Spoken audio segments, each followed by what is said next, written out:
Ito na yung update doon sa 5 million house natin. Nandyan lang siya sa highway, along highway. Search nyo lang Kupita Cafe or ito pong Let's Go Samgyup 99. 5 minutes to Tagaytay here at Barangay Galicia. May kuryente, may water.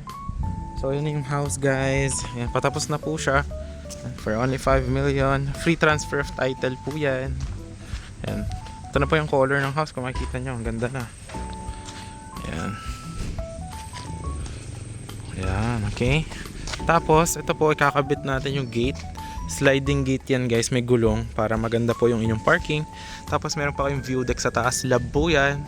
So 200 square meter po yung lote. Yung house naman is 150 floor area, okay? Tapos kasama na rin yung Poso Negro, electrical and all. So yan, pag turn over natin is may water electricity na rin siya. Okay, yung mga kapitbahay, ito, client natin, ito turn over na yung bahay. Tapos yun din, yung mga clients natin dyan. Pati ito mga client ko, nakatira na rin sila dyan. Alright. So, yan. Pasok tayo sa house para makita nyo. Ito guys, meron kayong lakaran dito. Ayan, for garden. Tapos naka-sliding windows na siya. 2-car park. Ayan, pwede nyo tayuan ng swimming pool to ito sa future. High ceiling yung ating house. Dito, lalagyan natin dito ng sliding door. Ayan. Tapos naka-tiles na rin siya. Ayan, ito yung open concept natin ng living room. Ayan, kung makikita nyo. Alright. So, yan. Yung mga gawa natin ng mga pinto, nakabakal yan. Tapos high ceiling. May insulation po yung bubong. Ayan. So, perfect na perfect for retirement. Ayan, talagang quality po yung house. Nandiyan yung Poso Negro, guys. Ayan, nandyan. Alright. Ayan yung mga client natin na patapos na yung bahay. Ayan, nakatira na yung mga client ko dyan. Ito, client din natin yan mga 3 years ago. Turn over natin yung house. So, binibenta na nila yan ngayon. 380 square meter. 9 million house in that package. Okay? So, yung mga iba pa nating client, nandun sa, yan, nandun sa diretso pa. Yung mga 8 clients natin, nakatira na rin dyan. Okay? So, search nyo lang sa Google Map, Kupita Cafe. Ayun yung Kupita Cafe. Friend natin yung owner niyan, guys. Bumili siya ng lote, ginawa niyang coffee shop. So, wala tayong restriction, walang monthly juice, walang HOA. So, it's up to you if you gusto nyo siyang gamitin for business or kung anong plano nyo. So ito yung door for the living room. Okay? Lalagyan natin yan ng glass. Ko-color natin siya ng color white. So open concept. Diyan pupunta yung bar counter. Sa kabila is kitchen. Tapos nandun yung mga laundry. Ito yung going to master's bedroom. Master's bedroom na ito po. High ceiling. Tapos meron ding master's bathroom. Ayan. Kita nyo po. Pwede pa natin i-customize yan guys. Ayan. So malaki po yung master's bathroom natin. Tapos ito yung view for your garden. Yan. Lalagyan namin yan, tatambakan namin yung lupa yan para for your garden. Okay? Tapos dito, pagawan nyo na lang to pag na-turn over natin sa inyo, yung closet. Lahat ng gawa natin, bakal yung mga pinto para anay-proof. Okay? So talaga finabricate natin siya. Alright. Okay. So ito siya, guys. Second bedroom. Ayan. Tatapusin natin to lahat, guys. Alright. So in terms pala natin dito, 80% lang yung babayaran nyo. Deed of sale signing to turn over namin yung house. As in, tapos na siya. Titirhan nyo na lang.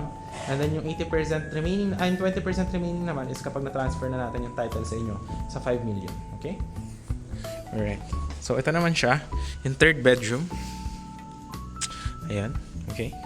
Tapos, dito namin gagawin yung kitchen.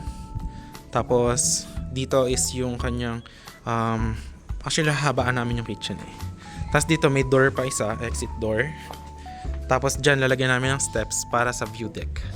Okay, pwede nyo pa actually yung gawing room kung may extra budget kayo. Alright, so ito sulit na talaga to. Ito yung aming common bathroom. Yan, napakalaki po ng common bathroom natin. Yan, kasha bathtub. Yan. Tapos dito, laundry room. Okay. And then here may setback tayo para maganda yung ating circulation ng hangin sa house. Tapos pwede natin to ipataas yung pader kung gusto nyo. Pero syempre, hindi naman yan full concrete. Gawin natin half concrete, half tubular para hindi naman para kayo nakasikip na kulob sa bahay. So yan, if you're interested guys, ayan, message nyo lang ako hanggat available pa to, patapos na yung house. Nandiyan yung Viber, WhatsApp ko. So yan, kung ano man kailangan nyo, message nyo lang ako. Tapos ito, pakita ko yung sample ng na-turn over nating house. Ayan yung bahay guys, oh, napakalaki no? Ayan. So ito naman yung sa client natin. Ito kasi, ito turn over pa lang to this month.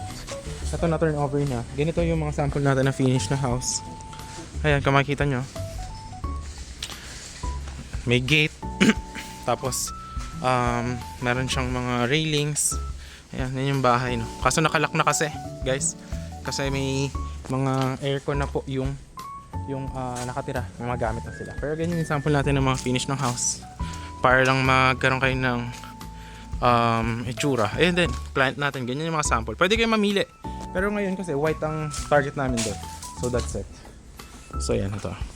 Yun yung mga sample natin sa clients. No? Tapos, may water na to guys ha. Ayan, may water po yan. Lahat ng turnover natin may tubig. Ayan. Alright. So yan guys, if you're interested, marami yan nakikita nyo lahat sa YouTube ko. Yung paano tayo mag-turnover ng bahay. Search nyo lang, makikita nyo yun dyan for sure. That's so many houses na natapos na natin na turnover sa client. So yan, if you're interested, message me in Viber or WhatsApp and hope to see you soon. Have a great day guys. Bye bye.